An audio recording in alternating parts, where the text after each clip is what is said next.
মৌলভীবাজারের কমলগঞ্জের পতন উষারে মাইজগাঁও সরকারি প্রাথমিক বিদ্যালয়ে অভিভাবকদের বসার জন্য অভিভাবক ছাউনি নির্মাণ কাজ সম্পন্ন হয়েছে।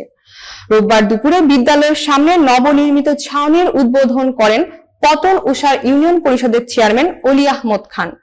কমলগঞ্জ প্রতিনিধি এহিয়া আহমদ রাফি জানান, উদ্বোধনী অনুষ্ঠানে উপস্থিত ছিলেন বিদ্যালয়ের প্রধান শিক্ষক ফেরদৌস খান, ইউনিয়ন পরিষদের সদস্য তোয়াবুর রহমান তবারক, মহিলা সদস্য রেফা বেগম, সমাজ সেবক আফরোজ খান, তালুকদার আমিনুর রহমান, আবু বক্কর বাক্কা প্রমুখ। চেয়ারম্যান আলী আহমদ খান বলেন, মাইজগাঁও সরকারি প্রাথমিক বিদ্যালয় এই ইউনিয়নের ঐতিহ্যবাহী শিক্ষা প্রতিষ্ঠান।